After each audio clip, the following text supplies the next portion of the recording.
Great catching up with my next guest. It's been a bit since we've done an interview. Of course, I'm talking about Saidyokub Kakharamonov, who's going to be taking on Tycen Lynn for the vacant CFFC bantamweight title coming up here March 11th. Saeed, how are you, man?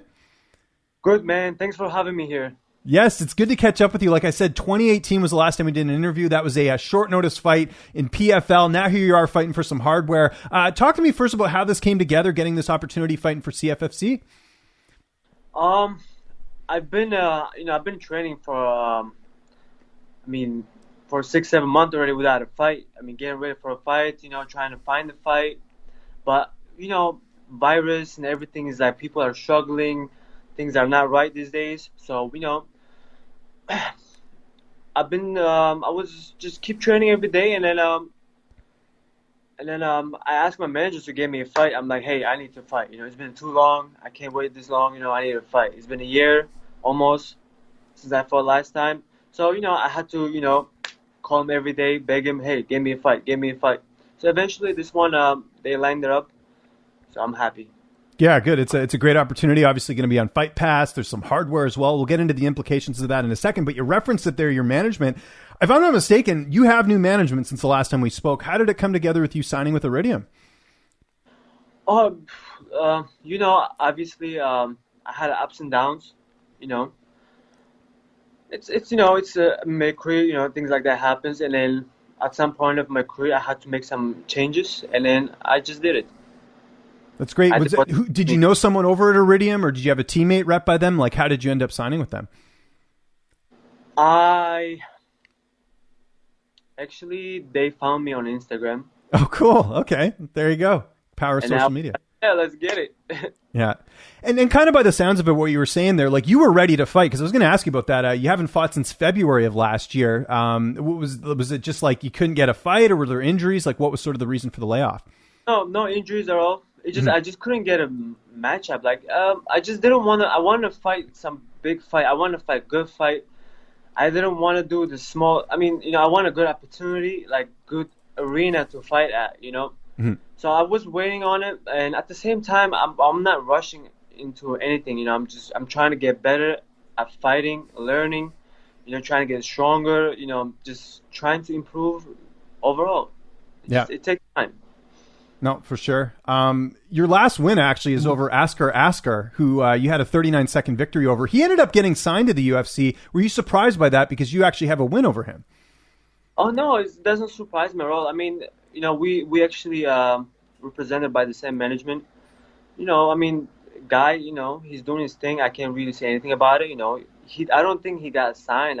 He just made it to the face-off. He didn't. Well, he was like kind of signed, because he made it, and then he had some health issues, and then they released him or whatever, right? But even so, I just figured you probably would have got the call, because you actually have a win over him. So, but again, you never know, right? So.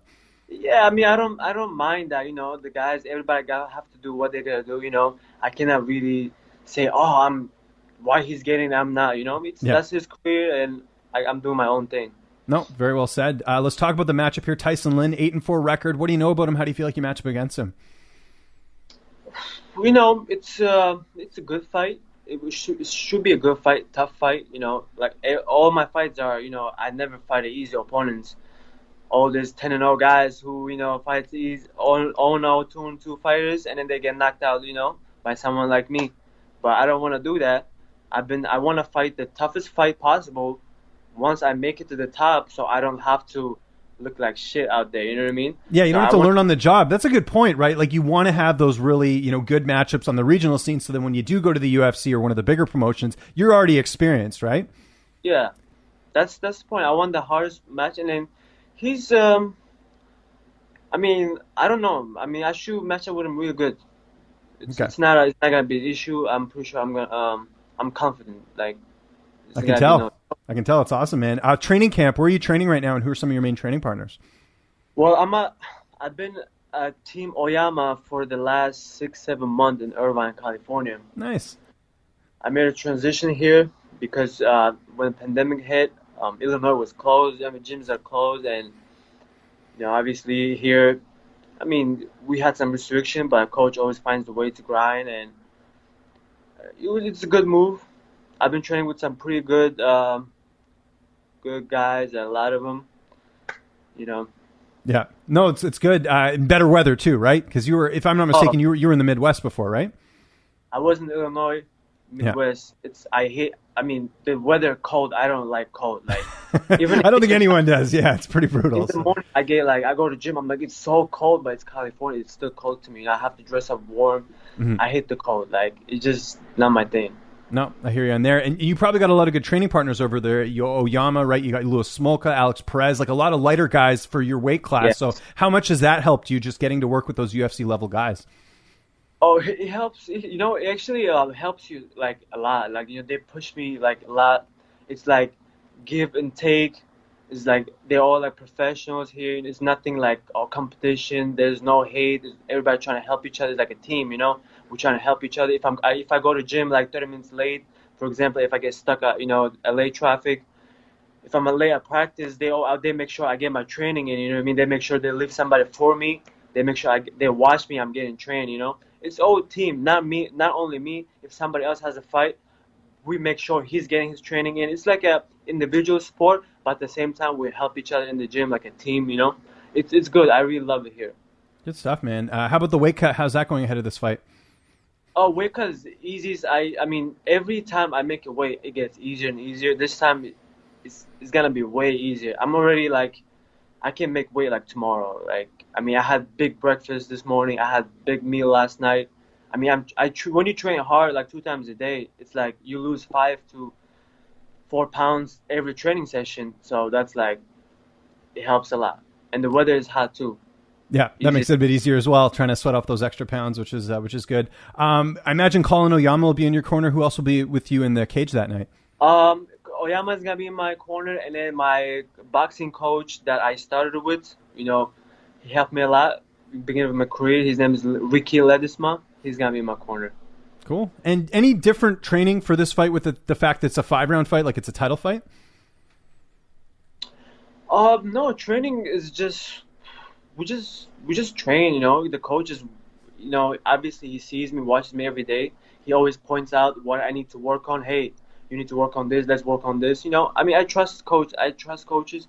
I mean, whatever they think it's right. So I'm not even worried about it. Like, I usually before my fights, I'm like worried. Like, I'm like, everything's on me. I have to make the game plan. I gotta do this. I gotta do this. This time it's so much easier. I don't have to go to the gym and think about what I'm gonna do, what I have to do. I go to the gym. It's already set up, the things that I need to do, and the game plan, everything's already set up. So I have to just go and listen to them and just follow the instruction. How's this fight playing out on March 11th? How do you see it unfolding? I mean, just go out there, fight, whatever comes my way. I mean, I'm looking for a short night. I don't want to be in there for too long. Yeah, you don't get paid by the hour, right? So you might as well get in and get out. Right? UFC, all these people, they want to see finishes. They want to see us finish each other. You know what I mean? They don't want to see us decision, grapple, do all that thing. Obviously, since we talked 2 years ago, I haven't, I haven't been messing around. I've been training, improving, doing new things, working with the high level guys, getting my ass whooped, getting tired, whooping ass. It's give and take, getting better, getting older. Yeah, no, for sure.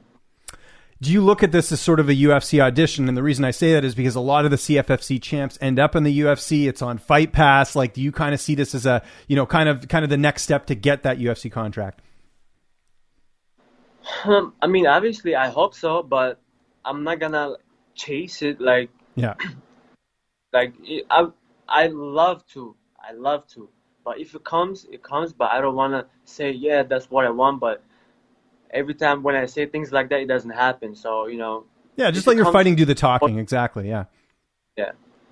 Good stuff, man. That's the only goal we have in life, Yeah, no, for sure. You can only control what you can do. What about downtime? What do you like doing when you're not training in California? You got up to anything? I know a lot of stuff's closed, but are you playing any video games or going to the beach or I don't know, watching any Netflix, anything like that? Well, I mean, for the last month, I've been just going to the gym, coming home, sleeping, going back to the gym, eat. Just no time because I want to rest as much as possible because our training session is long and grind every time, 2 hours long. So I have to rest enough. Before that, I was after training, I'd be going on a bike ride. I mean, beaches, Huntington Beach is right there. To me, it's like a blessing to be training in California, because when I was younger, every time I watched the movie, it was about California. So to me, it's doing the same thing those people did in the movies, like running by the beach, doing all these things, like going to Venice Beach. This is I'm already winning in life, so I'm already happy. Just keep getting better. It's going to be a great card. It's coming up here March 11th. It is CFFC 92. Like I said, it's on Fight Pass. Saeed, thank you so much for doing this, man. It's great talking to you. We got to do more interviews in between, unlike last time, right? So we'll definitely do that. Yes, But sir. Yes, sir. if there's anyone you want to thank, any sponsors, any social media you want to plug, I'll give you the last word. Just shout out to everybody, who's behind my back. They got my back. I mean, they know who they are, like always. Other than that, we're getting ready for a fight 11.